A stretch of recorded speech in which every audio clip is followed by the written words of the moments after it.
Why did Taehyung's fear suddenly explode today? Who is the mysterious figure that even Jungkook admits he hates with every fiber of his being? Why did the security team collapse under pressure the moment this identity surfaced?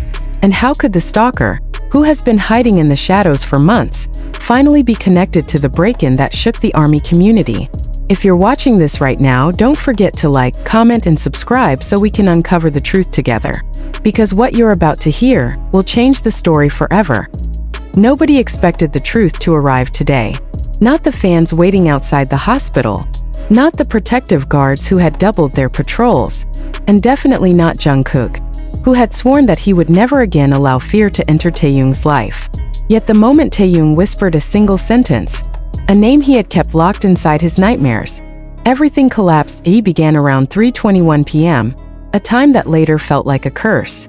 Taehyung had been resting, his breathing steady and calm, surrounded by warmth and soft voices. He was recovering slowly after the traumatic break-in, though no one fully understood what he had seen in the hallway of his own home that night. The police had found footprints but nothing more. The cameras had been cut with surgical precision, and Taehyung's silence was deafening. He refused to talk, refused to explain, refused even to describe the terror that had burned inside his eyes. Until today, Jungkook was the first to notice the shift. Taehyung's hands trembled, but not like before. This was not panic, this was realization, a memory surfacing from the deepest corners of trauma. He sat up painfully, clutching Jungkook's arm with desperate strength. His voice quivered, and then he said a name. A single name. A name that made Jungkook freeze, then gasp, then stand so fast his chair toppled over. Witnesses later said they had never seen Jungkook's expression look like that. Raw rage mixed with absolute fear. The doctors rushed in immediately, not because Taehyung was unstable, but because Jungkook was losing control. They locked the room. Security doubled. Phones confiscated. The hallway sealed. But it was too late. Someone outside had heard enough to send the fandom into spiraling panic.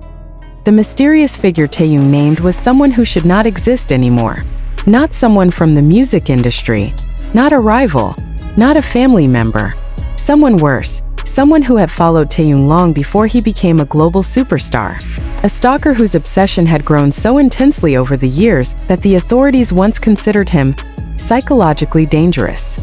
A stalker who vanished without a trace after the restraining order years ago. A phantom who had disappeared into thin air. But now Taehyung remembered something he had forgotten. The voice that whispered through the door the night of the break-in, before the intruder fled when the alarm was tripped. A voice that didn't speak loudly but slowly, almost lovingly, as if savoring every syllable. "I finally found you." At first, Taehyung had convinced himself it was hallucination. A cruel trick of shock. But today, when he heard an interview clip replayed on a staff member's phone from across the room, a recording unrelated to the case, that same voice echoed again. He knew instantly, and his world shattered.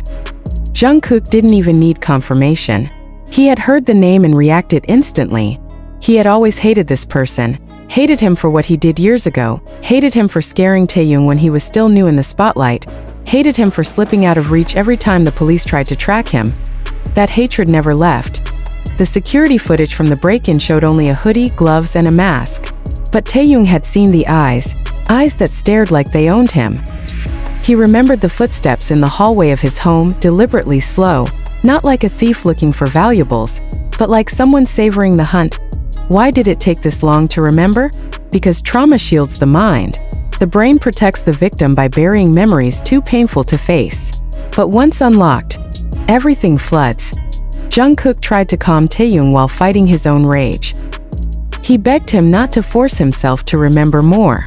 But Taehyung continued shaking, as if held hostage by memory. And when he spoke again, every person in that room felt the temperature drop. He smiled. Taehyung whispered. He smiled like he knew this wasn't over. Jungkook snapped. It wasn't anger toward Taehyung.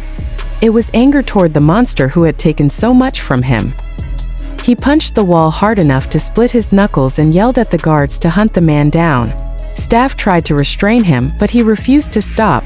The guilt had been growing in him secretly this entire time. He felt responsible. He believed if he had never relaxed security, if he had stayed constantly at Taehyung's side, the break-in would never have happened. And yet the worst part was not the revelation of the stalker's identity. It was the realization that he never intended to escape that night. He had left behind a small object, something the police never fully connected to the case because it wasn't traditionally threatening. A folded paper crane. One that Taehyung had received years ago in his dressing room during his rookie year. When the stalker first crossed the line, a message, a reminder, a promise. The hospital room grew silent when Taehyung described it. The memory of the crane. The memory of the eyes. The memory of the voice calling him mine. Jungkook pressed his forehead to Taehyung's and whispered something no one else heard. But Taehyung nodded, and that was all that mattered. Because in that moment, without needing to speak it out loud, they both understood the same truth. The break-in wasn't the climax. It was only the beginning. Just before security moved Taehyung to a safer unit, Taehyung's phone, which had been turned off for days, suddenly lit up. No notifications. No messages. Just a wallpaper change. The lock screen was no longer the default background. It was now a picture of Taehyung sleeping in his bedroom, from an angle only someone inside his home could capture. The stalker wasn't running, he was watching. The hospital descended into chaos. Guards rushed to the lower levels. The police were called back in. The building was swept for devices. No one was allowed to speak publicly. But rumors leaked anyway, because fear cannot be locked behind walls. Whispers spread that Jungkook has now joined the security team personally, that he refuses to leave Taehyung alone for even 1 second, that he has threatened anyone who tries to keep him away, that he has vowed to find the stalker before the stalker finds them again. Whether those whispers are true or not, one thing is undeniable. For the first time since the break-in, Taehyung cried. Not from fear, not from pain, but from relief. Because when he looked into Jungkook's eyes today, he realized something he had forgotten during the nightmare. He wasn't alone. And the stalker who had waited years to reclaim his obsession had made one fatal mistake. He underestimated what Taehyung means to Jungkook. Why did Jungkook walk out of the hospital ward with eyes that looked like he had already seen the end? Why did the head of security immediately follow him without asking a single question? And why did Taehyung, despite the terror that had nearly destroyed him hours earlier, suddenly whisper, "Please, don't let him go alone"? If you're watching this, like and comment now, because what happens in this episode will make you question everything you thought you knew. The moment Jungkook left Taehyung's room, something in the hospital shifted. People stepped aside without being told. Not because of fame, but because of the aura around him. He wasn't crying anymore. He wasn't shouting. He wasn't even shaking. His silence was far more dangerous than his screams. He wasn't going to wait for the police anymore. He was going to find the stalker himself. Every guard could see it. The director of security, Kim Hosen, had been warned that Jungkook was emotionally unstable. But instability wasn't what he saw. What he saw was someone who had already made a decision, one that no one could talk him out of. The phone with Taehyung's sleeping picture had been secured in an evidence bag, but Jungkook demanded access to it. Hosen paused, hesitating. If he refused, Jungkook would break the phone open himself. Eventually, he nodded to the team. The evidence bag was cut open. Jungkook put on gloves and held the phone steady, staring at the lock screen photo longer than anyone expected. Someone had taken this picture from inside Taehyung's room. Someone had stood over him in the dark.